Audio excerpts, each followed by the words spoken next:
1, 2, 3, blast off! Cole and Tabor having a blast on the traveling couch. Welcome everybody to the Cole and Tabor movie podcast. Gonna be chatting it up about movies, as you might have suspected, and we've got a few this week that we have both watched, and we'll see if anything else comes of the conversation that wasn't planned. Cole. I didn't tell you, but we need to keep this ultimate power device safe from the ultimate enemy. So just remember that this Enter Cubatron USB Yes. That's what it's called. is ultimately going to save the world by the end of this podcast. Are you telling me that the transwarp key is on Earth? Yeah. Dude, that... Why do they still use MacGuffins? That's my question. Because They have this is to. a movie series born of Michael Bay. Every movie has... I mean, it's like Marvel movies. Every Marvel movie has a Yeah. MacGuffin. And I just don't know why there has to Yeah. be a MacGuffin. It's honestly, it is attractive in writing for obvious reasons, but yeah, it's not particularly strong. We got to Yeah, get I don't know. every time it's just like a new meta thing that doesn't matter. Mm-hmm. And ultra raritanium, the transmorphic cubes. I mean, like what who gets paid to come up with these dumbass names? Yeah. No, I got nothing to, no defense for these people. So When you write your movie, your big action movie, what are they chasing after? They're gonna be chasing after the ultimate cube. Just kidding, that already exists. The They're ultimate. gonna be Just pick a different shape. The ultimate rhombus. the ultimate rhombus. Yeah, The ultimate rhombosoidal prism. Yeah, the ancient dragon scroll rhombus. Rhombus. I love it. So, before we talk about transmorphers, I was thinking of this came up to me, and this movie doesn't do this, but I feel like there has been a Transformer movie that has, where it takes like real life events or like stories or something, and then it contextualizes it within the context of the fictional reality. Yes. And I was thinking, like I think in one of the movies that I didn't watch, they like Arthur's knights come into it. Really? Yeah, it's. I Sweet. don't know if they have a big part in it, but they're in it. It's the one with the dragon transformers.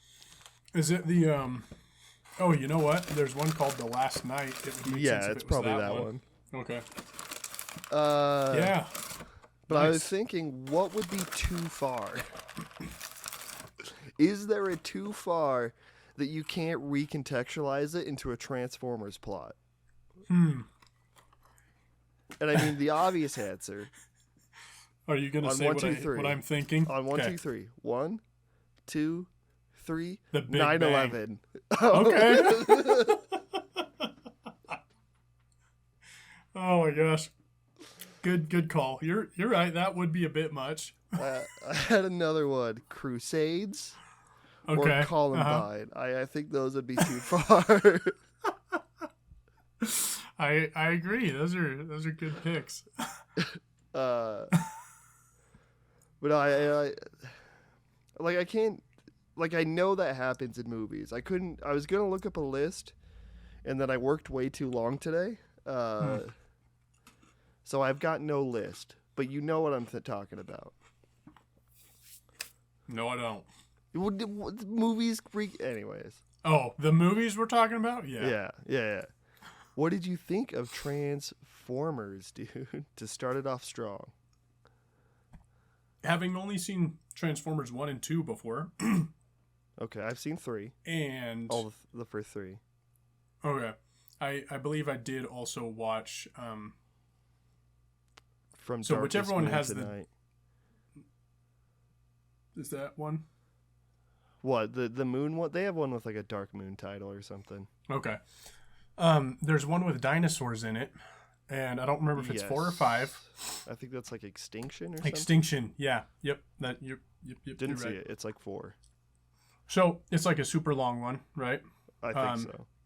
And I remember going to the theater by myself. It was probably, I don't know, maybe it was when they had Movie Pass in its previous form. But I watched like an hour and a half of it. Okay. And walked out of the theater at the hour and a half mark, which I'm sure I probably like fell asleep at some point during the movie. I don't remember, but I remember legitimately nothing about it. I was very unentertained. Other than the fact that they had dinosaurs. Yeah, that was memorable. It's crazy that each movie is just like it's like, yeah, they have to get a crazier and crazier Transformer, and then they went from like dinosaur to dragon back to gorilla, and it was crazy. Yeah. So having only seen the first 2, or only remembering anything from the first 2, I'm like not like all up to date on the Transformers movies or anything, but I really wanted to see this one because I didn't grow up watching like classic Transformers or anything like that. A little bit too young for that, but I did grow up watching Transformers Beast Wars. And like, so that was my Transformers, little like 3D computer animated. Yeah. Like, yeah. Anyway, so I was pretty stoked about this, and I had a good time. That's good. It wasn't great, but it was fun. I liked it. Yeah, I'm in about that, and I took a bunch of notes directly after while I was pooping. Nice. That's the time. But I was gonna say the only Transformer property I think I saw when I was a kid, like one episode where Megatron turned into a gun. Ooh. And then one more episode where and then I watched a movie where it's like the Planet Eater and shit. Okay, cool. And that's it. And that's all my. And then I like Transformers, like playing with Transformers. Yeah. See, Sorry, go ahead. No, you're good. Despite the fact that I like watched Beast Wars as a kid, like I genuinely don't remember much of anything about it either, other than like I have the sense that like the whole thing took place in the jungle. I only ever remember seeing them in the jungle. Yeah. But did you have a favorite character from Beast Wars that shows up here? Primal. Optimus Primal. Yep. Okay. I feel like I would have been more of a Cheetara or a Cheetara. They don't really say their names more than once. Yeah. I think it was like Cheetor or something. Yeah. That one was cool. But they don't do anything. First complaint. Not enough beasts in this Beast movie. Yeah. I feel like they're so to the side it doesn't matter, and instead we have to focus on Optimus Prime, which just isn't interesting. Amen. Yeah. It's it was just so okay. My note was lame. Either because it wasn't the actual focus, right? So, like, that whole storyline, he wasn't the main character. And, like, none of that, it didn't really seem to matter. That or the whole movie, like, everything that happens in it overshadows the actual character development we're supposed to be getting. Sure. Yeah, I think the first thing you said is probably closer to the truth. Like, they genuinely were side characters in what should have been their own movie. So it wasn't really a Beast Wars movie. Yeah. But I'm saying Optimus Prime was, like, his storyline, his character arc, it just didn't seem like they were actually leaning into it enough. I see. Okay. I don't feel like they developed Optimus Prime or Optimus Primal? Prime. Okay. Yeah. Yeah. I would have rather, and you're right, it was underdeveloped. I would have rather they just left it out entirely. Yeah. Because like you said, they should have just... He's boring. It's boring.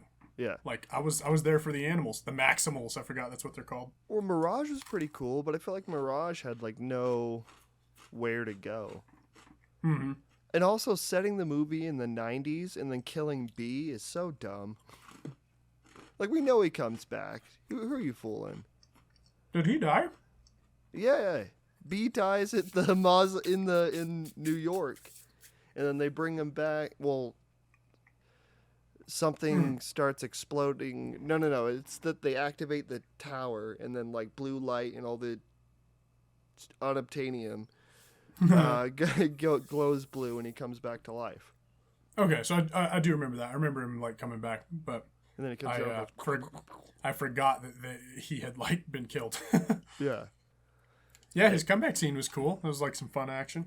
Yeah, but it was just useless. I just don't like. I'd rather have movie quotes throughout the whole movie. Like, it just Right. it seemed like they're just, like, using Optimus Prime as, like, a crutch because they know people know who he is. Yeah. And then they're like, well, we'll just develop him every time. But it's like, and I came up with this. Well, I didn't come up with this. I'm sure someone has said this before. But John Wick was really good because John Wick 4, was really good because they realized John Wick is figured out. Like, he has, like, a small amount of development that, like, we already knew that he had with, like, the loving father thing or loving husband. Yeah. But the whole rest of John Wick 4 is about the other characters. It's about Kane. It's about the guy with the dog, who I can't remember his name. Yeah. Yeah, the periphery of the high table and... Yeah.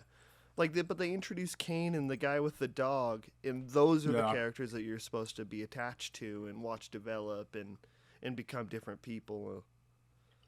Because John Wick we already know who John Wick is. We know what he's gonna do. You're right. He's figured out. And the guy with the dog was cool. Yeah, I was like, him. I know we're not here reviewing John Wick 4, but we might as well. Yeah, that character was fun. I was into him. And Kane was pretty cool, and Remind me who Kane was. he's the blind assassin, Oh, okay. Yeah. played by Ip Man, right? Yeah. Donnie Yen. Donnie Yeah. Yen. Okay. Playing a blind martial artist again after Rogue One. Try to punch me. Yeah, he was fine. I'll block it. Okay, you ready? Yeah.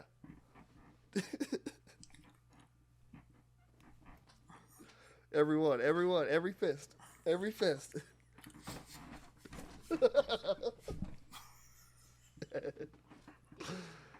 But yeah, man, Noah was a pretty cool character. I think Yeah. another criticism I've heard is that they should just make it about the Transformers, which I agree. Who cares about the humans? Sure, yeah. They just fill them up too much, and then they make them 2 hours. And who wants to go to a 2-hour-long Transformers movie? Yeah, you're right. I did like for a moment when Mirage like decomposed and became like an exosuit for Noah. That was pretty cool, and I thought it was going to stay that way, but I think the post-credits scene of him like resurrecting Mirage means that's not going to be the way moving forward. Spoilers. Yes, spoilers. Lots of It's Transmorphin Power Rangers is what he turned into. them. I thought that was pretty fun. It was like, oh, this is... I mean, I'm not thoroughly familiar with all Transformers stuff, but I feel like that was something novel to the Transformers, but I don't know. That was cool. Other than like the deep lore of something that we don't know. Right. I did really like, I really liked the animal designs, the Maximal designs.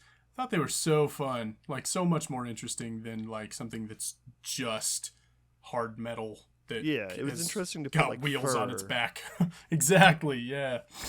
Yep. It seemed more creative, and then when they turned into human robots, it was kind of lame. But like, I really liked all of everything about him, and that's why I wanted to know more about the Rhino or the Cheetah. Yeah, right. And we really only get screen time with Primal and Air Razor, which is the eagle. Which that design actually might have been my favorite. The beak eagle? face, the mechanical beak face, and everything. Like, it just looked really cool. Yeah. I was a big fan. Yeah. And then I don't know, and then also there's this like uncanny valley effect with Optimus Prime the whole time, and it just didn't look right. Yeah, I don't like the the shielded face look, like from the cartoon, is all he should ever have on screen. Like when they give him like just a face, yeah, and it's got like this like weird dangling, moving lip parts and stuff. Not into it. It's just weird, yeah. Not into it. The other thing, and I don't know, and let me be clear, because I feel like I end up crapping on things more than I mean to. Sure, and this is absolutely the best movie of 2023. So go ahead with what you're saying. yeah. I'd say better than John Wick 4. Exactly. The movie was fine. Yeah. That's the only positive. Like I had fun with most of it, especially the beginning. And I liked Noah. Noah is a pretty cool character, and I liked his relationship with his family and Mirage. Yeah. Elaine was pretty cool. I liked it. Felt a little. Oh, Elaine. Yeah. It felt a little less bombastic as like number 2 ending where the buildings are falling, and I think the less bombasticity was cool. Yeah. But then there's just so many things that kind of threw off the experience, like when the portal starts to open and a bunch of another mindless Avengers-based army or whatever comes out of nowhere. Putties. Yeah. And they didn't matter. Yeah. Putties. For it to help I feel like they should develop better villains, because Scourge was ass. Yeah, he was. Instead of just throwing in a bunch of randos. It doesn't, those guys don't matter. Yeah, no. Speaking of Scourge, I found myself thinking, again, spoilers, when Optimus Prime just totally through his face and kills him. I'm like, if it's just that, if he's just like anyone else and he can be karate chopped to the face and killed, how has he decimated or helped this thing to decimate half a galaxy? Yeah. No one's punched him in the face before? Yeah, no one's ever tried. No one's ever got that close. Yeah. But then randomly, Optimus Prime is just able to. I don't know. A lot of the ending just didn't feel thought out. A lot of the movie didn't feel thought out, honestly. Yeah. Because I feel like they would do, maybe it was in the editing or the writing, but when they would jump from thing to thing, I would sometimes just ask myself, does it make sense how we got here? Right. And a lot of the times it didn't. Yeah. I think that, as one might expect, the end scene or the end showdown, the climax was mostly it was really good for just a lot of fun action with good choreography and fun music and stuff. But you're right, there was nothing about it that made much sense. Yeah. But it was fun. And that was worth something, I guess. Yeah, and then he turns into the robot, and then we're sick, and then we don't even get to see that much of the planet-destroying guy. Mm-hmm. Some of the coolest stuff is always on the sideline. I don't know. Oh, and then what do you think of the first end credit scene? Well, I guess not the before. Were there multiple? No. The before the end credit scene, the big reveal. Oh, yeah. I like Spoilers that. Again. Yeah. So I thought that they were the guys sitting there talking to him at the table and whatnot, and it's even before he starts saying stuff, it's I think this guy is someone, something's gonna happen. Yeah. But I thought what was happening as it started going, I thought that he was just he was a founding member of Sector 7 or something, Yeah. And so I was totally ready for that. I was oh, this is fun. And then I start looking at what's his name, who plays Noah, with his curly hair and stuff, and I'm is he supposed to be young John Turturro from the first Transformers, No way. Sector 7 guy? This is going through my head, and I'm why would they make him so cool if he's just a total idiot chump in the first one? And then turns out it's not Sector 7, it's G.I. Joe. G.I. Joe crossover with Transformers. The rebooting I G.I. loved Joe. it. I loved it. I thought that was a great idea. I and I've said this before, I just don't want any more universe movies. Okay. But That's fair. I mean, here we are. Do you think they'll make a movie where Transformers meet The Rock or Channing Tatum or G.I. Joe? I think what they'll do is like they did with this movie, and like they do with a lot of the Fast and Furious movies. They'll bring in new characters in a crossover movie or whatever, and then they'll have Channing Tatum cameo in it just to like legitimize the connection, G.I. Joe side of it. Yeah. That's so what like, I think. But it'll be like new characters and stuff. Randomly, the two ninjas will be fighting. The ninja in the white costume and the ninja in the black costume. Clink, clink, clink. And then Optimus Prime bursts out of the ground, chasing Starscream. Right? That's Yep. That's his name. I know Starscream. Yeah. He was like the only memorable villain in the whole friggin' series. Well, not Magneto. Megatron. Always. Mega nerd. I think he got him. I think Megatron got defeated. Not in the third or second movie. Right now. Right here, right now. Something else you said though about Noah's family relationship and everything. I like that a lot too. I thought that it was that tends to be the weakest part of just popcorn action movies like this. It's like they can't actually write characters. Yeah. And so when they try, it's like super corny.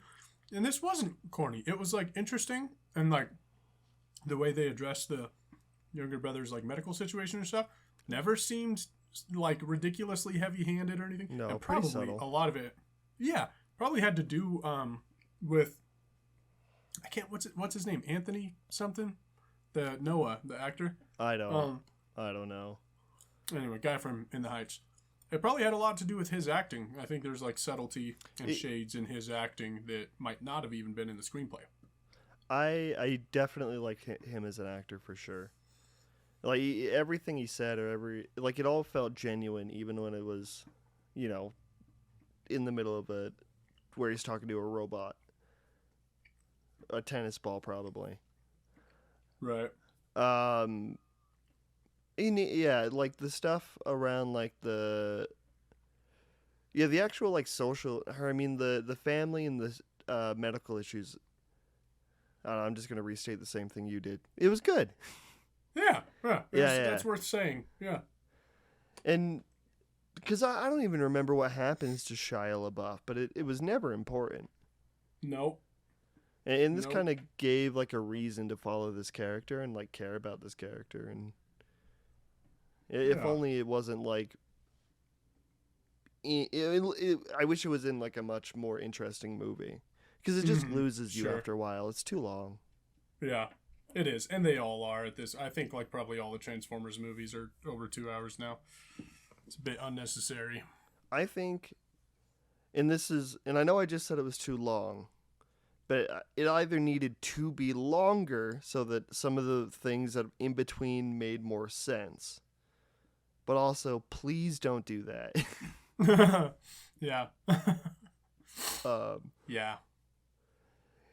And another trope I noticed, and this is how we're going to transition. Genius tech guy. That's Noah's thing. He's so good at building things. Right. And we're going to talk about, you would think Spider-Man, but we're talking about Flamin Hot, because he does have a thing where he like is a good tech guy. Oh, that's true. Yeah. It's not ever really shown like it is in like a Spider-Man movie or in Transformers, where they actually build something from the ground up. But they definitely talk about it like he's good at the job. Yep, true. Yeah, man. What'd you think of Flamin' Hot? No, you go first. I liked it. It was a very simple movie. Like Mm-hmm. the plot outline was simple. All the dialogue was simple. There's nothing super. Yeah, Very just by nothing the super. numbers. Yeah, absolutely. But it was fun, and it was like, I mean, it had a number of things like for me in it. Like I love spicy food. Yeah. And Flamin' Hot. who Cheetos doesn't are love dope. Flamin' Hot Cheetos? Yeah. I love Mexican American culture. Yeah. That was great. It was just a fun, mostly feel good. The main movie. actor is really good. I love just like everything about him, and his Mhm. wife is great. Yeah. There is a line that I wrote down. There were two. One I tried to write down, but one I actually got to. It was much better taking notes when you're at home watching it. Sure, yeah. His father, when he says, while he's tying the tie for his son, he says, "I'll always regret not being the man who made you the man you are today." Like that was, Yeah. That was real good. yeah, like all that that's- stuff was good. But I'm No, gonna break your Sorry. brain. Okay. None of it's true. Okay. I You read know. not as much as you, I'm sure. I read this much right after watching the movie. And I was just like, the first thing I saw, like, can't remember what got me there, but I like clicked on some article that was talking about like the controversy about the story that Richard Montañez presents in his memoirs. Yeah. In his memoirs, and for the last 23 years or whatever, is that there is no during an internal investigation had led to PepsiCo or Frito-Lay, one of the two, saying that there is no evidence that he was ever a part of the team that helped create the Flamin' Hot recipe. Yeah. Now I will say, so I did come across that excerpt from their statement, and I will say the way that they said it was like, it was very general. It didn't sound like they had any kind of surety that he was making false claims. It was more just like they were like, we don't know that that's the case, is kind of how their statement came off, or at least that excerpt. Yeah. And I was like, nothing is as straightforward as it seems. So Yes. probably there are embellishments in the story he tells. Probably I there just is don't know more to why. If he was a part of it, Frito-Lay would have just come out and said, "Yo, that guy was a part of it. That's so sick." But So that's they don't. Yeah. That's the other thing I'm getting at, is that he, like, probably there was more to his involvement than what Frito-Lay realizes.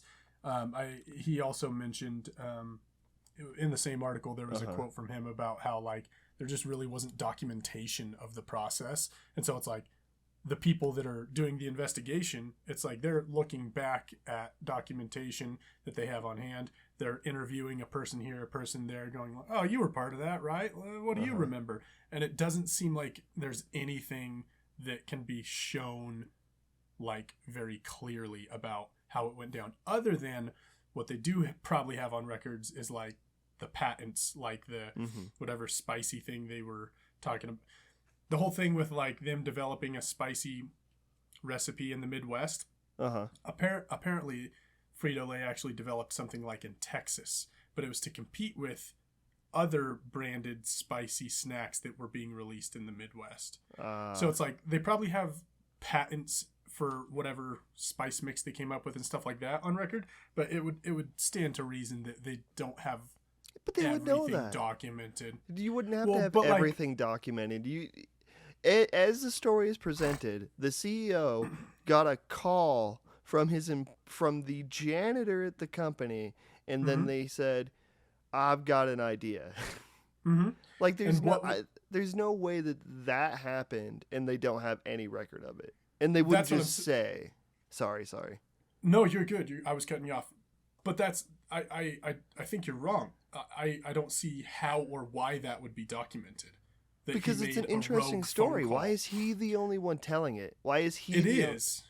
It is an interesting story, but that, like, in terms of company documents, like company records, like, they're not documenting interesting stories. They're documenting, like... No, they're definitely documenting interesting stories. That's what a whole marketing team is there. That's what. Why is Frito-Lay not using this in their marketing? Why is it only Richard Montanez using it as his personal marketing? Well, let me pitch you this. See, this movie, it's so like the only thing that Frito-Lay, they like, even if it isn't true, which I don't think it is true, I think there's truth around it, but I don't think that this is true. Okay. But even if it's not true, if I was Frito-Lay, I would just say it was, because that sounds a lot better than anything else. Sure. I think I actually think they're silly to go out of their way to decry it when it doesn't seem like they actually know for sure that he had zero involvement. They're basically saying, because all the people that are there doing these investigations aren't the people that were there in the early 90s. So what they're saying is, we can't see in any clear way that he was ever involved. But they're not saying we know for a fact he wasn't involved, because they don't know for a fact. It's not the same people there. The kinds of records that they would have from the time wouldn't be stating things like, oh, and then Richard Montanez called the CEO and come on. And probably all that was embellished. Like, I'm sure that there are aspects of it that are just blatantly untrue, but I would not doubt. The interesting part that we know is true is that he did start as a janitor and he did make it to that position in the company. So that's something I wanted to. That's all something true. I wanted to ask you about. So, like, let's say he had nothing to do with the process of inventing the Flamin Hot brand. Like, he was a corporate employee of Frito-Lay for 40 years. Like, what did that come of? Like, there is a story to him becoming, what was it, multicultural marketing? Yeah, for exec PepsiCo or whatever. Yeah, so not even just Frito-Lay, for PepsiCo. Yeah. So what was it? What was it that got him there? Like, something did. Yeah, but a lot of the times when you're working in a company for 40 years, you just get places. But he was an exec for 40 years. Oh. Now, no. Maybe not. No. Maybe it was that he because if he got it in the 90s. Years. Well, he started working as a janitor in the in the 70s. Like, so what was it? 10 years they said as a janitor or whatever. It was 8 years, and then he started working on the recipe in the movie. Okay. But also, I don't think the movie's events. This doesn't actually happen ever, but the movie's events don't correlate with the story that he tells. But that also doesn't matter. Okay. Well, there's a conversation I want to get to eventually, but let's stay on the thread. Okay, cool. Yeah, the idea of him, like, for example, shadowing the machine engineer guy. Clarence. Yeah, shadowing Clarence in, like, an unofficial capacity. Like, that's the kind of thing that's a lot less likely to happen in factories nowadays. But, like, going back 30, 40 years, it's, like, very informal things like that were probably more possible and would certainly not have been a matter of record. It's just, like, something that happened. And so that's the kind of thing I imagine that if there's any truth to this story, it comes out of those kinds of things, the things that just wouldn't be documented because, like, what is there to document? No, there were no expenditures related to. I don't know the full thing on this because I read it on Wikipedia, and they cite the Los Angeles Times article. The thing that kind of, the first thing that was the expose. Okay. But it was something on Wikipedia, which we all know we can trust. Is that he started in, like, 1977. Okay. And then he became a mechanist in, like, 2 years, like a year or two later. Oh, okay. Like, he wasn't a janitor for that long. And this is, like, records that they do have. Cool. From Frito-Lay. So it was probably just to the benefit of the movie to... No, but he said, I think he says that he was the janitor that long. Oh, really? Okay. Yeah. Oh, well, yeah, then that would be a misrepresentation. So probably also a benefit to his memoirs, much like it would be to a movie, to present the, like, he went straight from the bottom to the top rather than, like, oh, this was my gradual progression to... Yeah, the story's not interesting if he just works the corporate ladder and becomes really good at being a machine. Right. And then he works as a machinist for 10 years, and then he says, I'm going to randomly take a shot and go for this CEO executive position. And then, like that stuff's not interesting. Right. And so overall, I think in movies that don't represent facts or history or whatever correctly, I normally don't care because movies aren't reality. So I don't think from a movie standpoint, it doesn't really ruin the movie as much as I thought it would. Is because the movie still stands on its own. There's a lot there. Also, Clarence is played by the Allstate guy. Yeah, love that. And there's a lot of funny in there, like the drug dealers moving hot Cheetos instead of drugs. Like that was sick. I was into that. That was fun. But I think the thing that kind of makes the movie a little sour, it just seems like a lot of, and I say this word with maybe too much emphasis, but it feels like it's just propaganda for Richard Montanez the Frito-Lay and PepsiCo. It's very propagandic for Frito-Lay and PepsiCo. Like how cool we are. We're such a great place to be hired at. We really care about our janitors' opinions and voices. Well, I would say not much was done to glorify the company or the brand, but the CEO maybe. Mm-hmm. Like he was very, very painted in a very good light. No, because there's lines, and I didn't write any of these down, but there's lines where Richard is literally saying, this company has been so great to me. We're like a family. PepsiCo actually wants to listen to my voice as an individual, and our voices as individuals are like whatever. His dad's trying to get him to take a full-time job since there have been cutbacks on hours and stuff, and presents this job to him or whatever, and he's like, I'm gonna stay at Frito-Lay where I have a future. That did kind of seem like a commercial. Yeah. Well, where he said he goes farther because Dad's like, they don't care about you. And he's like, what, like you, Dad? PepsiCo loves me more than my own father, is what is insinuated. Of the subtext. Do you think Richard had a degree? The answer is no. The movie makes it very clear that Richard never had a degree. Yeah, he says it in every major conversation. Right. I get you. It was a joke. I thought you were asking about real life. Do you think he had a degree? Let's speculate. Yeah. Fanfic.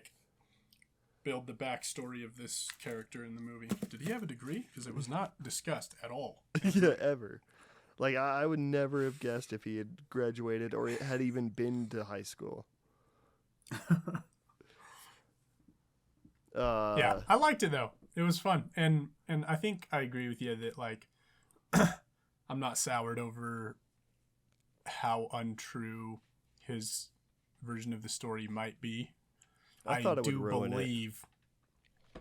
Yeah, it makes sense that it would sour it, but something in me for some reason believes that there's like a kernel of truth in the story, that he at least either had the idea or had something to do with the process in a way that was worth taking some credit for. Probably he embellished a lot, but yeah, it's inspiring, the potential kernel of truth in there. The other thing, and here comes this word again, it felt like also towards the end, it was very American Dream propaganda too. Sure, yeah. And without getting too political, I just don't believe in the American Dream. Okay. And I feel like the American Dream is something that we are told every day so that we believe that we're always going to be something, and then you never get there. But you always have that hope that you will, and that's why we all comply with the system that we live in. Mm-hmm. And this movie is just very much like pull yourself up from your bootstraps and... Yeah. Well, I guess not really, because he like collaborated with everybody, so that wouldn't be Sure. bootstraps. But go on, sorry. No, yeah, I think you're right. The ending was particularly like heavy-handed with that. He's like literally like handing out $100 bill tips to like everyone he walks by, and he gets in his nice car and like drives off, and he's all like dressed to the nines, and Yeah. it's like all I did was believe in myself. And then he like drives off, just like shut up. Yeah. But I on the American Dream thing, separate from the movie, I think the idea of the American Dream is definitely weaponized to like keep the cogs in the machine where they will continue to create profits for the people up top. Yeah. And it's like, yeah, just, what is it? Nose to the grindstone. Like, you just keep going and you'll get there eventually. Yeah, one day. Yeah, and that's the thing is, like, for there to be one success story of, like, like Richard Montañez, supposedly, for there to be one of those, there have to be like 1 billion bodies ground up in the machine first. Yeah. Like, it just takes so much of other people's failure for one of those things to happen.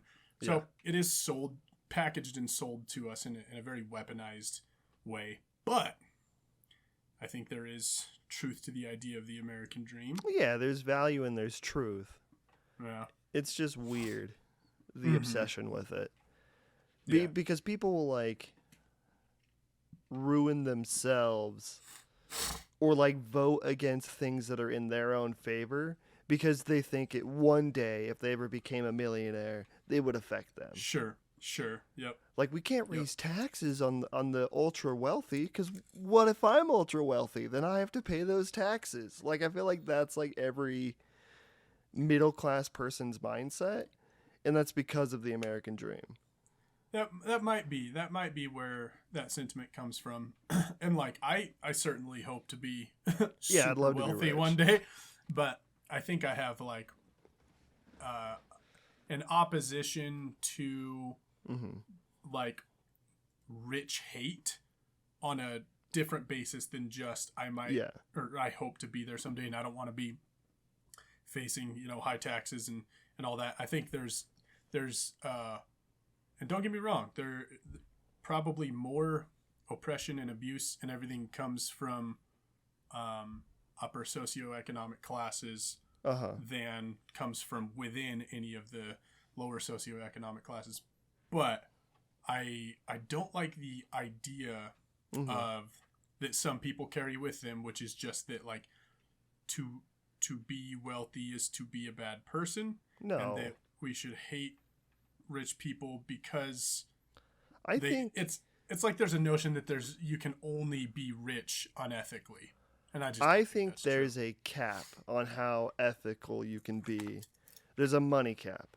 Wherever it is, whether it's $200 million is your net worth or it's $1 billion, I don't think you can ethically be a billionaire. Okay. Because I think at some point, if you're doing that, you're Jeff Bezos cutting out entire markets because you can. You're forcing your employees to piss in bottles on the job. Like you're not giving the correct amount of health insurance. You're squashing union efforts, all in the sake to keep being $1 billion person. And I think that's, and I don't know where the line is, but I think that's kind of where my head's at. Like you could be a cool 20 millionaire. Like that's fine. Yeah. I think you're right. I think that is the most sure way to become a multi-billionaire is to abuse, basically. I suspect that there are ethical ways to do it, but I think there is something to be said for, like, if you are making enough money to be a multi-billionaire, let's say, and you have enough assets on hand that you just are worth that much money all the time, you're probably not giving enough away. Yeah. You know what I mean? Yeah, and you're also potentially like doing things that are shady in order to not be taxed as much. Sure. Yeah. I don't know. I think it's a whole thing. But I don't know. Granted, but to the movie, PepsiCo's great, and I love PepsiCo. Please drink Mountain Dew. Dude, when they showed at the end of the movie, I only stayed for so long. I only had it on Hulu. Only for stayed so on your long. couch for so long. Yeah, I got up and walked out off my couch midway through the credits. But when they showed the Flamin Hot Mountain Dew on the credits, teasing a sequel. Yeah, right. But the Flamin Hot Mountain Dew flavor is so gross. It's the worst. I haven't had it, but like it stands to reason that it would be terrible. Yeah, it's horrible. And it's like, because you think it's fine, like, because that first sip is fine, and then the spice hits you, and it's not fine anymore. It's so nasty. It makes you wonder whose idea it was, because like Flaming Hot Cheeto or Dorito could be looked at as risky, but it's like it's obviously intriguing. There's obviously something there. Flaming Hot Mountain Dew is like equally obviously a terrible idea. Yeah. Like how did that ever? It's like they only did it for like a summer because that's as much money as I think they could make from it, and they're like, gimmick idea. Everyone buys this Mountain Dew once, and then we stop. Yeah. Yeah, I think they included it like right at the beginning of the credits because I think they thought that they were presenting the idea of like, and now Flaming Hot is everywhere. It's taken over everything. Like, huge success story. But it's like, Flaming Hot Mountain Dew is like maybe the most recent development in Flaming Hot, but it's also like very recent. Too recent to know its place in history. Yeah. But also, I think I don't know for sure, but I suspect it has been a failure so far because I've only heard people crap talk it. Yeah. It's not like something that, it's not the next evolution in Flamin' Hot. It's like a huge misstep. Yeah, I think it was just a gimmick. Let's see if we can make any money out of this. And hopefully they didn't, because it would suck if they ever brought it back. Because then I'd have to drink it again. I'd have to say... I would have to. I would have to go up to my friend, say, you gotta try this. And then they're going to say, well, I'm not going to buy it unless you buy it. And then I have to buy it so I get people to try it, you know? That's how they do it. I thought it was interesting because there's a couple of like interesting threads that they do in this very basic movie. But like him selling a burrito as a kid kind of foreshadows him selling Mexican elote flavors as an adult. Right. So that was interesting. I liked that the whole movie was set, I guess, just as him making it. I thought the movie was going to try to be more ambitious and be like a full picture of this guy's life and kind of like him after he gets successful, which I don't know why I thought that, but I'm glad what it did because it's more interesting to do that period of time. For sure. Agreed. Yeah, I think it was like, because since most people do love Flamin' Hot Cheetos, it's like all they had to do was dangle the carrot of like, at the end of this movie, Flamin' Hot Cheetos show up on the world stage. And it's like, I was perfectly content to sit there for an hour and a half and watch that happen. Yeah, it wasn't bad. I thought it was a little ham-fisted when he was in the room talking to Monk. And and he's saying... basically saying how PepsiCo can make Mexican American people feel at home. PepsiCo can heal the vibes of of racism in the world because they accept Mexican American people. We want to know that you care about our food, and it's like, no, we don't. Nobody does. I don't care if like some food company, Nabisco or otherwise, cares about my food. I like that they make things that I like, but I don't see it as a sign of interest in me. I wouldn't want them to be interested in me. I want them to make stuff cheap and abuse laborers so that I can have my food cheap. Gluttonous cheap.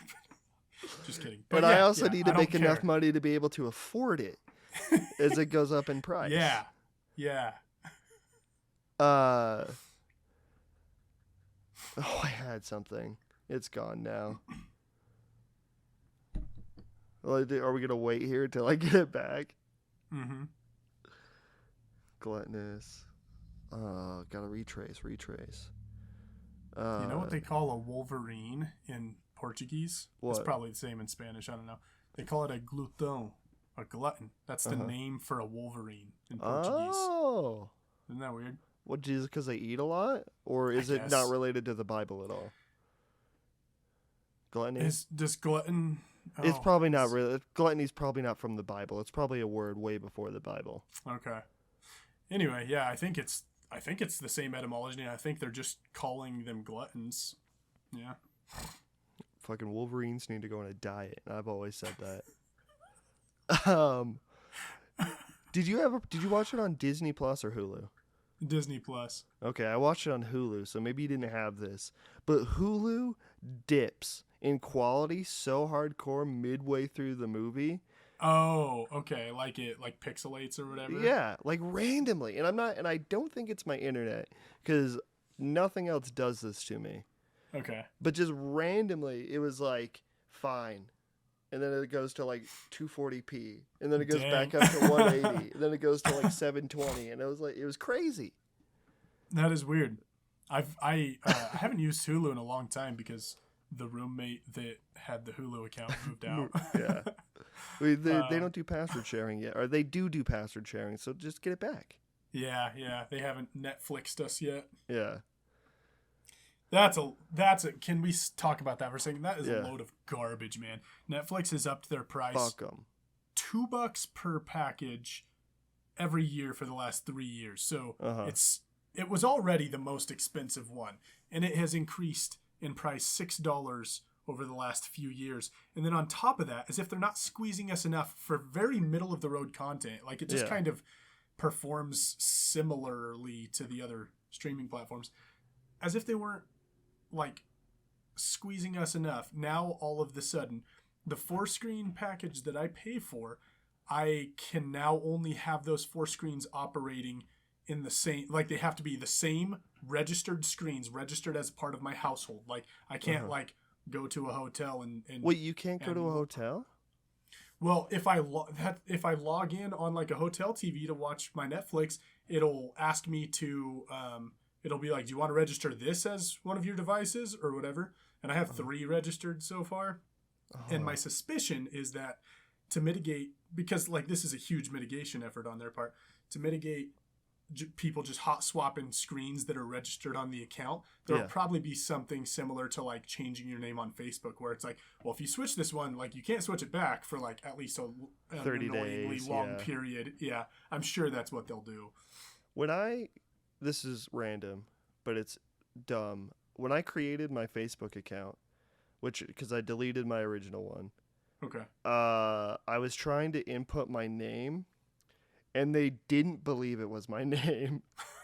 They made me do something completely. Like, no, he doesn't look like a Tabor. I tried like 3 or 4 times, and it was like, and I had to do. I'm not gonna say it, but I had to do something random, and not random. Like it still has some of my letters, but what did they make you do? Well, I'm not going to say because I don't want people to add me. We had 100 people on the last one. I see. But yeah, it was crazy. Anyways, yeah, they didn't believe I was Tabor. Is that why your Facebook name is Taborakis Fabatima Kanene? Yeah, they believed that a lot sooner than they believed just Tabor. By the way, if you've ever wondered, I'm Tabor. That's Cole. I'm Cole. Yeah, we've never... Maybe we should do 4 Hi, episodes deep. No one knows who we are. It's the Cole and Tabor podcast featuring Jonathan and Anthony. and Kenneth. There was one more thing. Oh. I like it in movies, and Prey did this too, where they leave certain words untranslated. Untranslated, yeah. Because like I was watching it with subtitles, and they like all of the slang words and stuff, and even like some words just in general, it would either keep the slang word, and I don't want to repeat any of them because I don't know if any of them are okay. Sure, yeah. No, I'm sure. I can tell you one that I think was not okay, and was the reason they didn't translate it. but continue. Oh, okay. Well, yeah, a lot of the slang, and then a lot of the conversations, like ones that were in the background or maybe not like fully story driven, Yeah. would just be like Spanish or in Spanish. Yeah. Which I would think a movie it's interesting when a movie that is made for American audiences does that, Mm-hmm. because American audiences hate anything in a different language. Yeah, not being catered to. Yeah.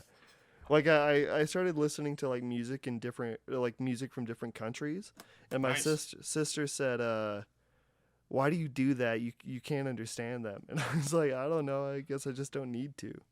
Solidarity. They can't understand me either. Exactly. But yeah, so Yeah. it was an interesting. It's always an interesting choice, like in Prey, where they have phrases, entire things they're just refusing to translate, and that's Yeah. Mm-hmm. I like that. yeah. I think it just puts trust into the audience that we're not like needing to know everything. Yeah. It's fun to not have to know. And it's fun to like let something just be what it is, not what it would be through our lens or whatever. Yeah. And when you can get away with that without losing important story information, like I think that's a great way to go. Yeah. Or we do know what it is, but we just pick on it from like context. Like Right. when he's talking to like people he likes, they use the same words and same phrases or whatever. Yeah. And as Pretty good. I thought it was funny when they would use the word exaggerating, like because the movie would basically acknowledge that it was that the story may not be that true, Oh, okay. and then they would just call it exaggerating. But if Yeah, let's yeah. say it is not true, Mhm. and when they're saying the word exaggerating, they're just meaning like made up. Lying. Yeah. Yeah. Yeah, he's like, Judy always says I exaggerate this part. Yeah. And it just turns out The- like he's The subtitles, when you have the English subtitles on, what that part says is, Judy always says that I completely made this part up. yeah. They have to translate the word exaggerating. Dude, did you hear about the Mufasa prequel? You're lying to me. You can look it up, but I saw like a What a terrible idea. I hope I saw like a brief. I don't know how confirmed it is. Oh, bro, it's April 1st. It's pretty confirmed. No, yeah. It's directed by Barry Jenkins. That's pretty cool. Oh, Who's we that? knew about this, didn't we? I didn't. I could have sworn we knew that Barry Jenkins was making a Lion King movie. Who's Barry Jenkins? The director of Moonlight. Oh. Yeah. No, I didn't know that. I did And not know. anyways, hopefully that's good. It won't be. Probably not. I mean, if they're still just making the movie where it's real lions talking, like who cares? Yeah. And I mean the Lion King was one of the biggest fall offs from like what the animated version was to what the live action version was. Like so much lamer. Not that it wasn't fun in parts, but it was like a terrible adaptation. I never watched it. I refused to. Because I heard it was shot for shot, and Pretty much. I don't know. I'm okay with shot for shot. Like I kind of even would prefer it. I think it just Really? needs to be as heavy hitting as its source material. It can't be less good. You know what I mean? Like Yeah. the whole point is taking the thing that we love and making it real.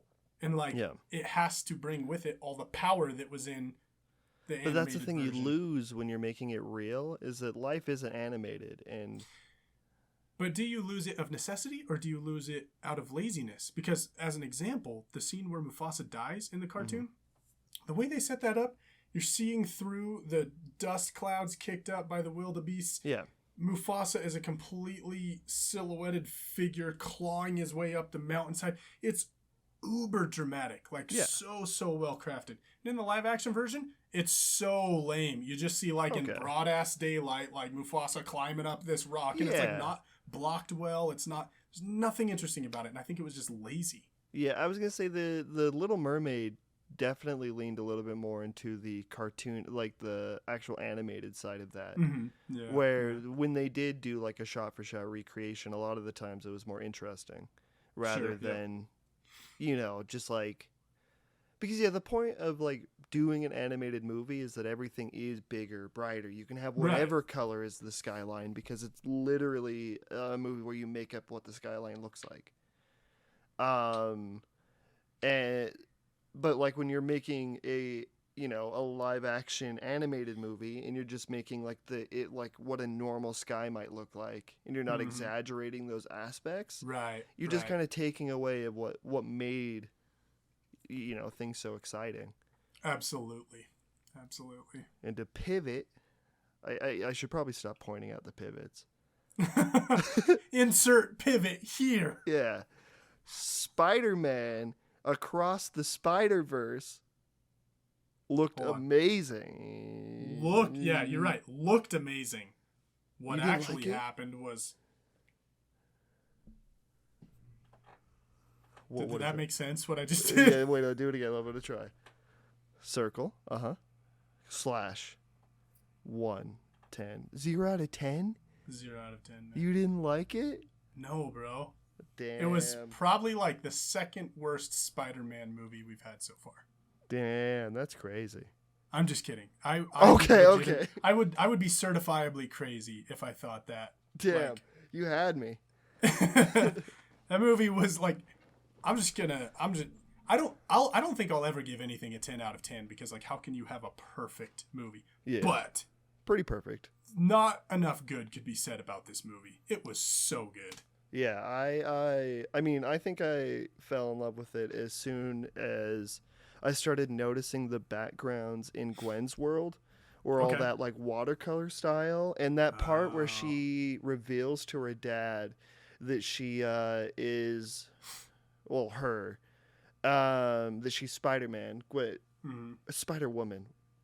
Anyways, she is. Yeah, Gwen Stacy, Gwenpool. When she revealed she was Gwenpool in this movie, and the dad, and like the backgrounds are constantly switching depending on who you're looking at, and then like she had like this red purple background, and then it would like cut to him, and it was like a black line down the middle, and like a bright blue and like a dark grays or whatever. Okay, and like all of that stuff had me so intrigued. That's and then so cool. When it moves into the next, each world is animated differently, or not. Yeah. It has such vastly different styles. Yeah. Absolutely. And it was gorgeous. Yeah. And to talk about, The Lion King, which could essentially have done a same or similar thing, and we're only seeing it in like, how does any animated movie come out now? Not any. I'm sorry, that's an exaggeration, but it's just really good. Yeah, and you're right. I think that what Lion King was missing. Let's make this all about Lion King. Let's. Why we hate Lion King and Spider-Man good. But yeah, that's like totally what Spider-Man had was what Lion King was missing, and it is that in their effort to make it real, they made it devoid of any style, and Spider-Man reeks of style. Like everything about it is so heavily stylized that it's like, honestly, it's borderline sensory overload. Yes, but like it does not cross the threshold of being too much. It's just purely like, this is awesome, like fantastic. The whole time. Yeah. I need just 1 second. Yeah, good.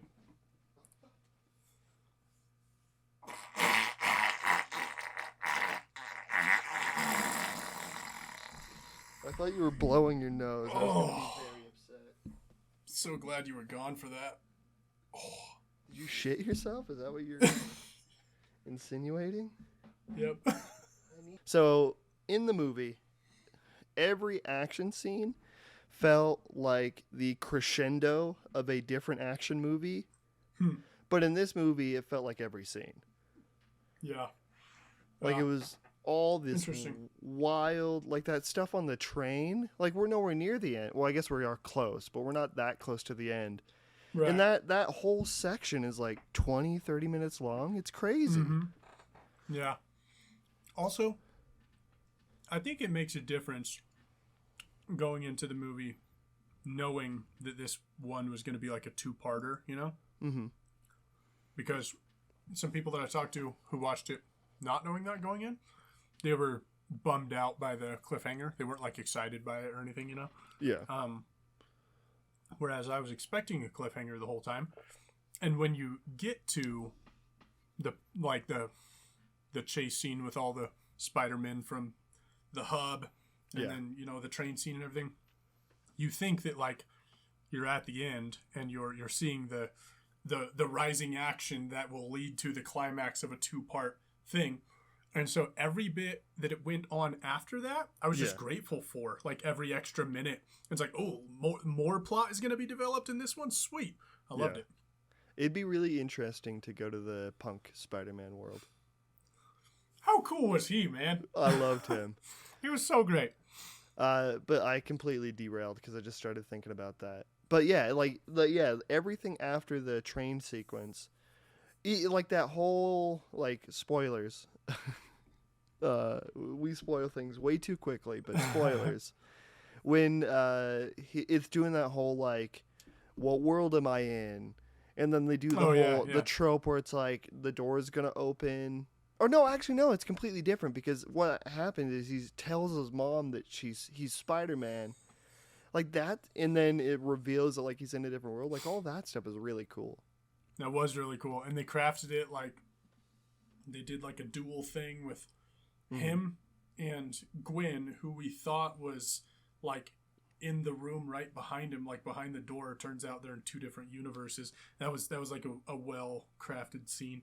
Yeah. A friend of mine saw it a second time, like the next day, and they said that scene, when you know what's going on when you're watching that scene, it's way more obvious. Like they clue you into it without being overt, but like apparently like the background behind her, like outside of the window, it was like raining outside. There were like obvious differences. Like it was very much a different world. They didn't hide it entirely, but it's like, it's cool that it was still subtle enough to, when your mind is only, I guess you're in kind of a heightened state of like worry sort of.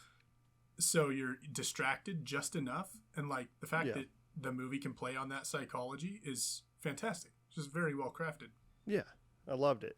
And I mean, I did guess the reveal at the end of the movie, which we're already in spoiler territory. So, and Nightcrawler,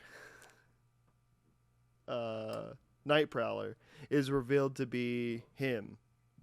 Wait, yeah, Prowler. The Prowler. That's his name? The Prowler. Prowler. Okay, yeah. that was fun, good. Man. I like that. Just like ultra scary criminal badass Miles Morales, like. Yeah. And in the next movie, it sets up so many opportunities. And I'm also excited, if this movie does come out on time, that it's going to be so soon. Yeah, for real. Next year. Yeah. And I like that. I don't know, dude. Like, everything about it. I just can't think of a thing that I didn't like. Same. I'm right there with you. Actually, one thing that was just at the very, very beginning of the movie, in the scene where Gwen is like, you know, narrating via voiceover, and she's like in a jam sesh with her band or whatever, and she's like drumming. Like, I couldn't tell if we weren't supposed to be able to hear a thing she was saying or if it was just bad sound mixing. But like, at least in the theater I was in, I couldn't make out a word of her like opening monologue thing, because it was just, I could only hear the music, and then her words were showing up at about this volume. Did you just have a bad... I didn't have this problem. I couldn't... Oh, interesting. Huh. Yeah, I couldn't tell what she was saying. Like, from time to time, I would hear, like, something, you know, like, but you already know his story. Like, you could barely make out a phrase or whatever, but it was like, I am not following what she's saying. It's just like the Tenet flashbacks. Have you seen Tenet yet? I have. Where you can't understand what they're saying because they're on, like, boats going 70 miles an hour, and they're talking and they're explaining like the world around them, and then like you can hear is like or like that's when he first starts to go back in time, and he's told like you can't breathe that air, and then like they just go into a windy a windy outside and you can't. This is nothing, man. That's so funny. I want to rewatch Tenet because I feel like, and I really, really liked it, but I feel certain that there is much more to enjoy about it than what I was able to process in one go around. Yeah, I think I need to rewatch it too because right now, my opinion is that the story just doesn't make any sense and it's just not that interesting. Interesting.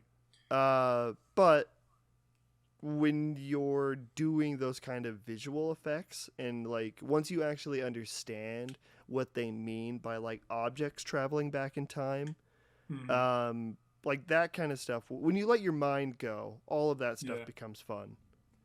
Yeah. I also have like a theory that like I want to watch it again with this in mind.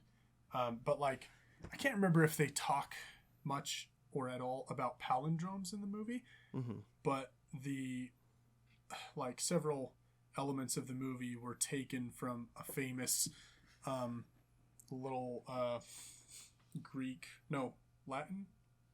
Latin like play on words called the Satyr Square, and it's just this 5x5 grid of letters that reads the same if you're reading, like left to right, top to bottom.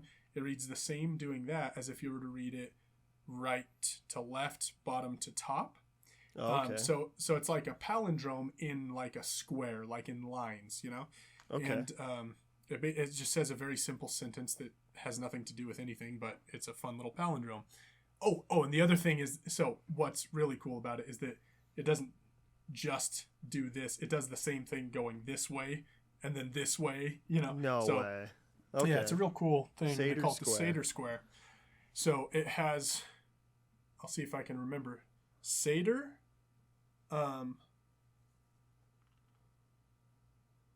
Okay, I don't remember what the middle word is. The one that's just a palindrome of itself. But so Satyr is in there. Rotas is in there, which is wheels, and Satyr is supposed to be like a name, I guess. And then there's opera, like works in Latin. And then, a repo. Maybe a repo was the name. Anyway, and then there's like another word in the middle. I forget what it is. But Christopher Nolan uses each of these 5 words. Oh, in the movie? As just different things in the movie. It doesn't tie directly to the Satyr Square, but like he has like, I think the security company that what's his name? Kenneth Branagh's character owns, I think, is called Satyr. And then like the opening scene takes place at the opera, and maybe Arepo was the name of the art forger or whatever. So he just uses these words. It was Rotas Security, and I think Satyr was something else. Anyway, that sounds interesting. I definitely didn't pick that. I didn't even know what that was. Yeah, so it's just like he just, I guess, found this Satyr Square thing interesting and decided to like it works in with the theme or the premise.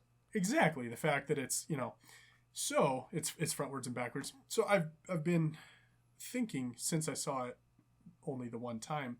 I've been thinking like, I bet you that son of a gun made the whole movie a palindrome, or in other words, that like the story that plays out is the same from beginning to end as it is from end to beginning. And you might have to like give it some leeway and like be like, this is what correlates to this and stuff like that.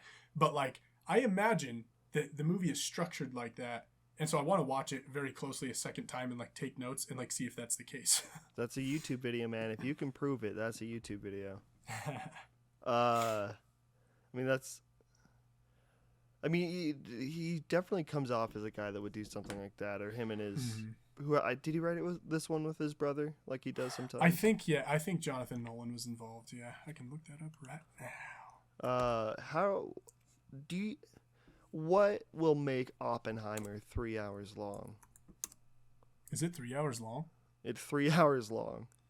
I'm here for it. They've got a big enough cast. And it's a big enough story. Like, it's just, I guess really with a story like that, it just depends on how much of that story you want to tell. You could probably make a 12-hour movie out of it. That would be crazy. Oh, Okay, you look up your thing, and I'm gonna look up. Oh, because tenant is the other word in the Cedar Square. Oh, okay.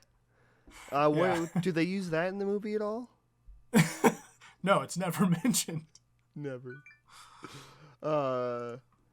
Okay, so I also wanted to bring up Ghost Spider. The actors, I didn't realize Oscar Isaac, Brian Tyree Henry, Daniel Kaluuya, Kaluuya, they all did great. Yeah, Daniel they really Kaluuya was Spider-Punk. That's such good. Yeah. Such good So, casting. I don't like. Is Daniel Kaluuya British? Because if he is, Yes. I did not realize that. Yeah, he's British. Wow, I had no idea until that was my first consideration of it, was seeing his name in the credits. I was like, what? Because that was like a genuinely like comfortable like British accent, like someone who did not learn to speak that way. They don't You know what I mean? normally Like, that's how do they that speak. where like a lot of the times people will do American accents, but I almost never hear it the other way around. Yeah, and if they do, like if an American does a British accent, they do a safe British accent, like one that's just easy, you know. But that one was just way too casual and natural. Yeah, it was But very good. it also would not have surprised me if he were just American and he did that, because I don't know if you saw the first Black Panther, right? Yes. No, I didn't. So Sorry. no, okay. I lied. So he's in that, and in Black Panther you have like one or two West African actors, and you have a whole bunch of Americans pretending to be from somewhere in West Africa. And I'm pretty sure that like what they did for dialect coaching was like they just studied like an English speaking Nigerian accent, and that's what they tried to replicate in the movie as like the Wakandan accent, I'm pretty sure. And anyway, everyone in the movie, including Chadwick Boseman, does just fine, but it's like evident that it's not their real accent. Yeah. The only person, and I'm no expert, I'm no like dialect expert or anything, but the only person in that movie that could have convinced me that was actually how they speak was Daniel Kaluuya. His was the only one that felt like an actual, like, very well replicated accent. All the rest were like, oh, this is fine. This is about how I would approximate that accent, you know? But his was just great. How would you approximate that accent? Let's hear your English Nigerian real quick. I don't think I want to get deplatformed so quickly. We're just starting out. But no, I think he's top tier right now. Daniel Kaluuya. He's great. I think everything he's in so far that I've seen is great. Yeah. I I mean, did struggle a bit with Nope. It was fun, but and I mean he was great in it. Yeah. But I didn't think the movie was the like master work of art that it pretended to be, nor that some people took it for. I don't think it's like his best movie or anything. Not Jordan Peele. Right. I think Get Out's probably my favorite still. I think the things that I like about Nope are just nothing. No. Yeah, the things I like about Nope. No, it's just a lot. Like the Stephen Yeun is amazing. And that monologue he gives about SNL because he can't deal with his own feelings about the incident. Right. Like all that stuff is great. Uh-huh. But yeah, I don't know. You cannot like the movie though. I'm not too butthurt about it. I think it was the big. So I see this problem in all of Jordan Peele's movies so far, and I think it was just the biggest version of this, where like I feel like Jordan Peele. I almost said Jordan Peterson. Very different people. Jordan Peele is a master at crafting an atmosphere. There is nobody who can just like make you feel so like surrounded by like I don't know what the characters are feeling, especially when that thing is like weird or dissonant. Like no one can do that like him. Yeah. So he's really, really, really good at setup, really good at atmosphere, but he can almost never bring it home. I haven't enjoyed the endings, the explanation portion or the resolution or the endings to any of his movies, because I feel like he's writing while he's like in a feeling. He's like he's writing, but like there's no end in mind, and so he just gets there and he has to like end it somehow, and it's very like uninspired every time. Whereas the feeling throughout is very inspired. That's what I think that Nope was the biggest perpetrator of that so far. Right. I don't know. I thought it made sense, and eventually, I mean, I did have to watch like 100 YouTube videos. Not really, but I mean, like, I just didn't put the spectacle portion together until someone was like, if you read the quote in the beginning, it literally says the word spectacle. Yeah, I have some thoughts on that too. Yeah. I think that he is being given more credit for the commentary aspect of his movie as well. No. Because here's the thing. For something to be considered a commentary, you have to make a comment. You have to be saying something.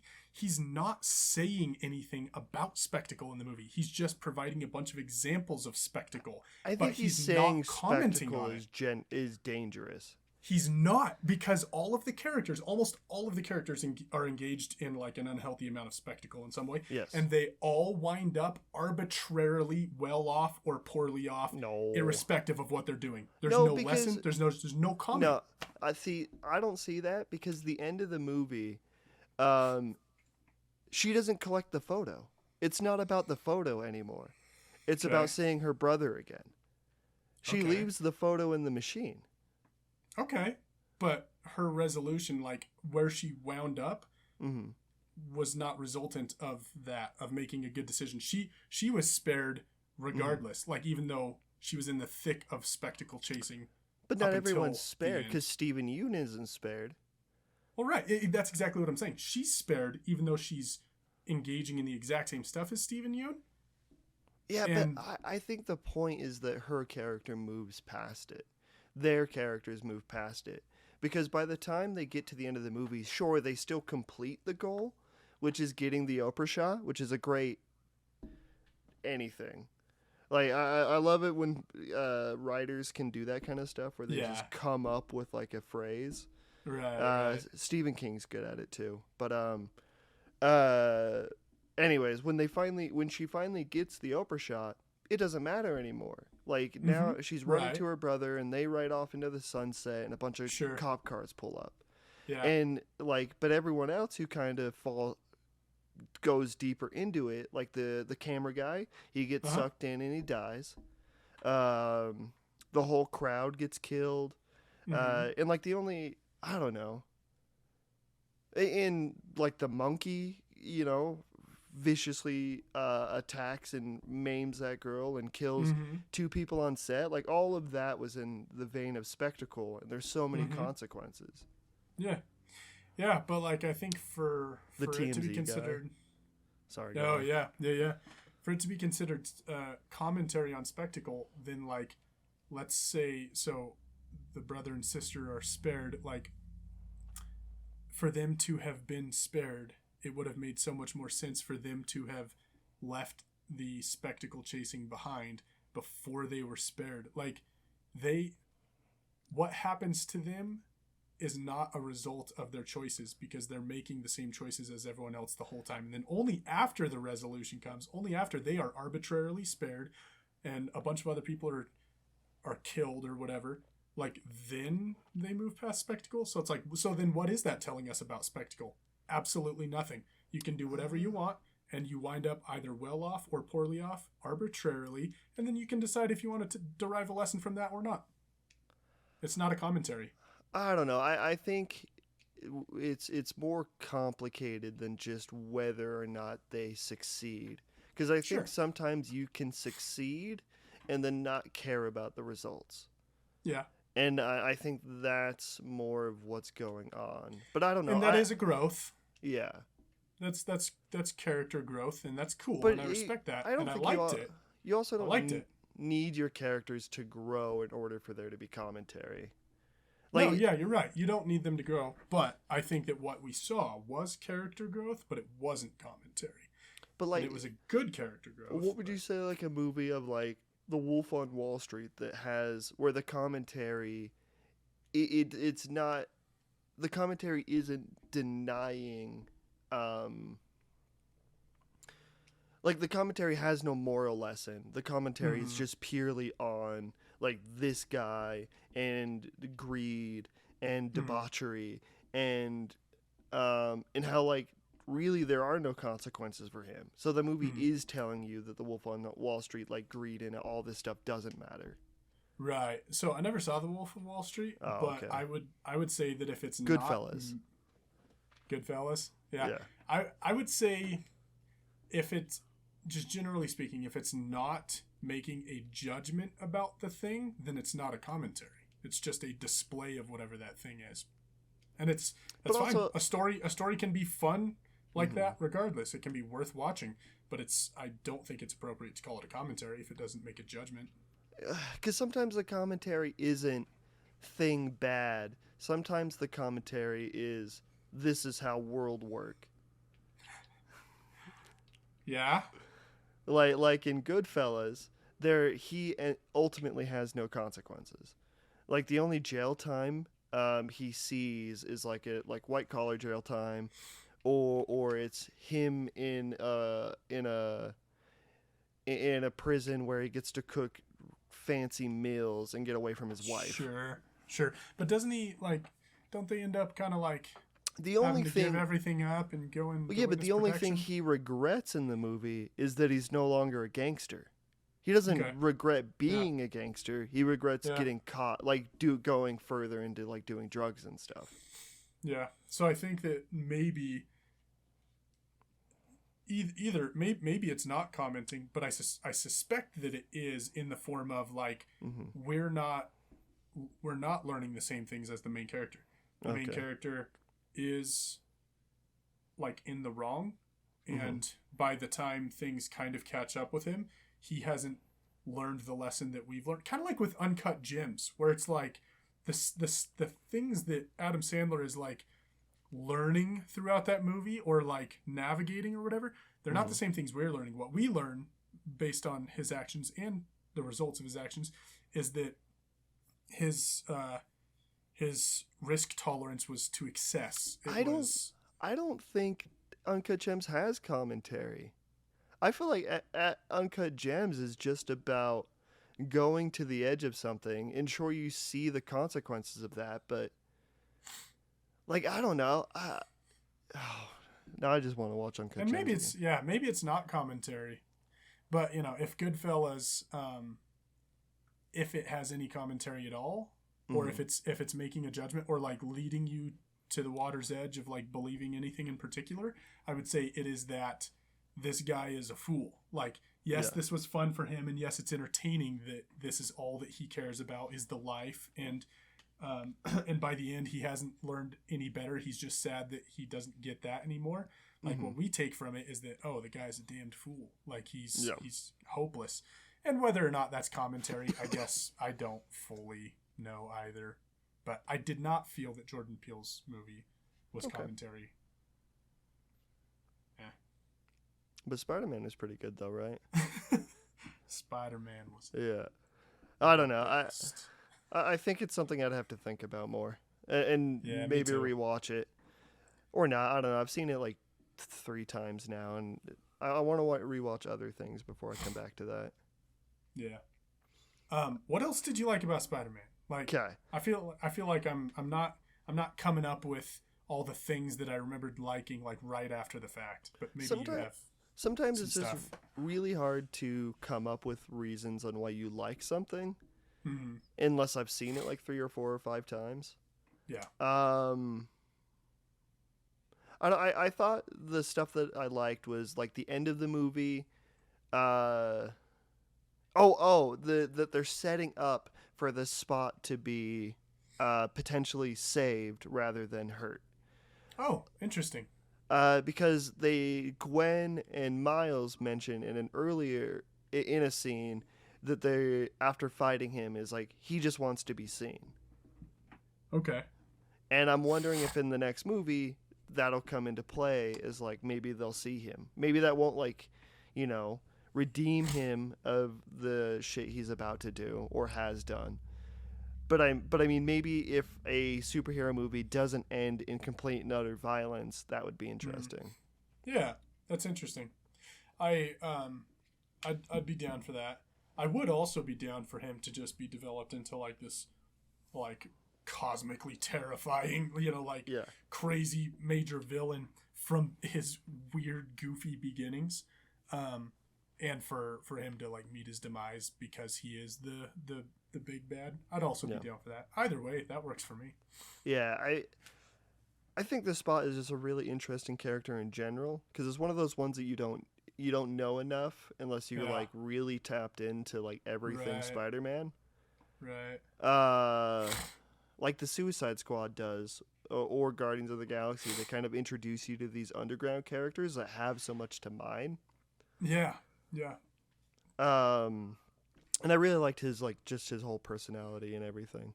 And he does get very frightening. Yeah. And that beginning scene where he's like trying to rip off the ATM was such a quirky scene. Yeah. And him just doing this for the first time and like navigating it in all the awkwardness conceivable. Yeah. Like it was just so fun and weird. And for him to be that starting out just like this goofy, quirky, awkward, horribly weak villain to potentially like becoming, well, I mean, by the end of this movie, he had developed into something pretty fearsome. But like seeing how much further that can go is an interesting prospect. Yeah, I'm excited. I think Manuel is. I mean, I think of course he's not a villain, but he wasn't very convincing. Manuel, Spider-Man 99. Miguel. Yeah. Far. Oscar Isaac. Miguel's character didn't convince me as a villain, but essentially I don't think he's supposed to because he's Spider-Man. Okay. That's fair. Like he might be like part of the resolution in the next one. Yeah. Okay. Where he'll turn good, quote unquote. Yeah. It's one of the things where it's like the two heroes have different ways of viewing things. And then, what did you think of the canon event stuff? I thought that was interesting. Like, generally speaking, stuff like that is a little too contrived for me, where I'm like, this doesn't feel like it would fit in a real world. But, like, real world theories of multiversal stuff is, like, weird enough that, like, You're in it? I'm game. Yeah, if they're like, this is what happens in every version of a universe that has these things in common, like, it will also always have this. I thought that was interesting. It's more just weird that basically Spider-Mans are our gods, and all of our lives revolve around what Spider-Man's doing in the 2000s. Right. Yeah. And they have a lot of rules for Spider-Man in the 2000s. Yeah. You could look at it as like the central finite curve in Rick and Morty, where it's like, this is just the selection of universes where Spider-Man is a prominent force in the world. And Miguel is prioritizing the versions of those universes where these canon events happen, because to him, like the outcomes that he prefers or that he thinks are necessary because it is what he knows, he links it to all those canon events happening. So it's like, it's just his prioritization of these universes, not that anything needs to happen, and not that there's anything important about Spider-Man becoming a force for good in the world or whatever. It could all be arbitrary. In the world that never got a Spider-Man, it still revolves around whether or not they have a Spider-Man or not. That's the thing, is like, it might not, that, it does. To the universe itself, that might be arbitrary, but to Miguel, it's of note. Like, do we have anything else suggesting that it's I like, guess, it's it's important? just me. It's just whatever they're giving me. Okay. I'll take it. And then maybe there's like a connection of like ultimate Wolverines, ultimate gluttons, glutons. I think the one thing I didn't like about Spider-Man was the references to the live action movies. There were just too many of them. There were just too many. There were a lot. They were heavy-handed. They're coming like hot off the heels of Spider-Man No Way Home. Is that what it's called? No Way Home? Yeah, sure. Yeah, and people are still hopped up on that. Like, that was just so fun and and they wanted to get in on the fun, and I enjoyed it. I especially enjoyed, like, heavy spoilers ahead. Not even heavy spoilers. It's not important to the plot, but it's like tangentially interesting. The Childish Gambino from the live action Spider-Man, like his Aaron Davis being the Prowler in this like containment unit or whatever. Like, to get set back to his universe. Yeah. That was interesting. I just don't know if it was. I mean, I guess that's also a way to tell us that the whatever he was gonna be in probably isn't gonna happen. Sure. Yeah. But I think that was the only one that I thought was good. Every other reference to a live action, I just felt like too much. Like the first couple were like, all right, oh hey, Childish Gambino, that's cool. And then everything past that, it was just like, but why do we have to keep focusing on the stuff that everybody knows? But I guess I don't know. Yeah. It's hard to it's hard to wear me out on that. I guess I'm a little too much of a fanboy about it, but I get you. They were not light with it. That's for sure. Is Spider-Man your favorite character? He's not, actually, but I like him. Yeah. Also, hot take. Mm-hmm. Completely unrelated to the stuff we talk about or that anyone's going to care about. But there's this story arc in, I want to say in the late 90s. This Spider-Man story arc called The Clone Saga.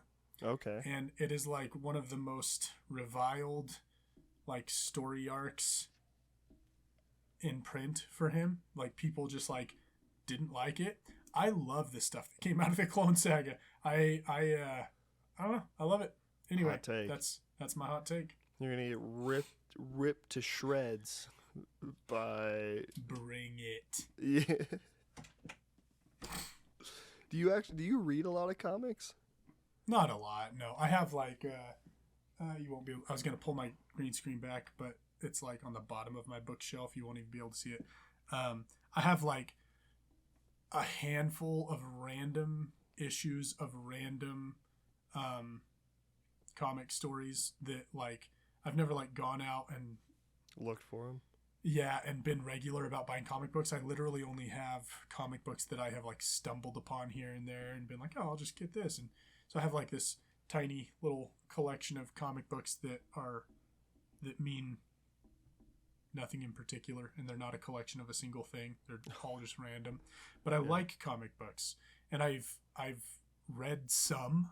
I've done a lot more reading about comic books than I've ever done of reading comic books. Yeah. But I do enjoy reading comic books from time to time. I know more of what I know from reading about them. Yeah. I mean, it's just tough because comic books it's such an expensive hobby. There's too many books. Yeah, for sure. And that's another thing is that e-comic books or whatever, just the electronic version is like even maybe a little more fun than reading a comic book. Yeah, because it does the close-ups and the... Yep, and you can find so many of those online. It's like you could do all your reading Comicology, dude. The Amazon-owned company, Comicology. Is it not sponsored. Comixology? No, it's Comicology. Okay. Ask me like I know. I'm going to tell you like I know. I don't know. It is too long ago for Spider-Man for me to know. It's definitely a rewatch because I've seen the first one probably 3 times now. Okay. And it's always cool to go back because it was so inventive. And I do like that the Miles Morales universe is the only one that looks like it's a comic book. And then outside of that, it's I like that. The spoilers, the end, when they show the good Spider-Man team and the bad Spider-Man army, and you get to see Penny, Nicolas Cage. Right. Yeah, the Indian Spider-Man, and John Mulaney's Ham. Yeah, but he didn't have dialogue, probably for obvious reasons. I really hope John Mulaney's in the next one. Yeah, that'd be fun. I don't know. I'm excited. I'm excited for everything they're setting up. Actually, they really ramped it up right at the end. Like you are going right into the next movie is how that felt. That was fun. It's like Dune. And I was going to say, the other thing, people had the same complaint about everyone that didn't like Dune in my life was upset because they thought Dune would be one movie. Oh, interesting. Yeah, I think... But I knew it was going to be two. I didn't know going into it until, like, on screen it was like Dune Part 1, like right at the beginning of the movie. I was stoked about that. Like, and so I was perfectly happy for it to end like mid-story because, like, I get a whole additional movie out of it. Yeah, you get. Well, I mean, I wish they would have made it back to back like they seem to be doing with the Spider-Man movie. Yeah, because it's been too long, man. It's been like 3 years, 2 years. No, has it really? 2021, I want to say. Jeez, that's crazy. It's only 2 years. That's not that long. Like right after the pandemic. Sure, yeah. It's coming out at the not end of this after. year, right? Again, not after. I know technically it's not over. But yeah, I don't know. I'm excited. What did you call it when we were off air? You called it the fake demic? The plandemic. The fake news epidemic. Yeah, I did call it all that. Oh, the trying to get all the losers to get chips inside of them epidemic. I'm also vaccinated. Me too. Hey, dude, sick. Yeah, man, Spider-Man was pretty good. Yeah, it was. It really was. And it followed one of like the most beloved Spider-Man, actually probably the most beloved Spider-Man movie to date. It came like it's a sequel to that, and it managed to up the ante somehow. It was so good. Yeah, I do like I mean, I'm just excited for Spider-Man to be so different. Because it is just vastly not the same thing as like anything we've seen before. Right. In a lot of aspects. I've also felt like the movie was very inspired by like Japanese anime. Okay. I don't know if I could say that for sure, but it definitely felt like it was more bombastic than like most or all American animation has ever been. Sure, yeah. No, I hear you. If it you definitely was high style. You should watch Redline. Okay. I don't know if it's an anime movie. It's like it's like a Speed Racer. Have you ever seen the live action Speed Racer? No. Okay, we'll talk about that later. It's great. Cool. But Redline, it's like Speed Racer, the like anime, or Wacky Racers. If you've ever seen Wacky Racers, Never heard of Nobody's ever seen Wacky. It's like a boom. It's like a boomerang burned in memory for me. I've rewatched Wacky Racers so many times on Boomerang. Oh my gosh. Anyways, Redline is racing movie, but wild. It's good. Just watch it. Okay. If you can watch it in a week, you should. It's on Tubi for free.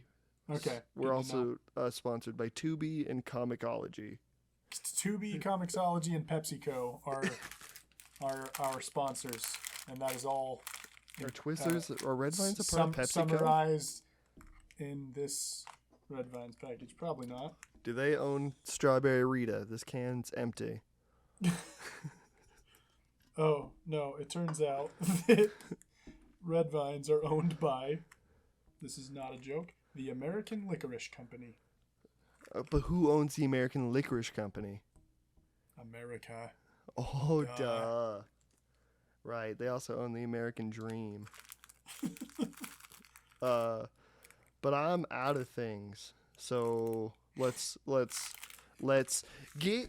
We're bringing it back. Let's get. Oh, the Allspark, not the Allspark. The trans warp key. Yeah. You must place it into the device before all machine hell breaks loose. Everybody, thank you for tuning in and watching. We're about to trans warp somewhere else. And then I assume it ends. We end it right there.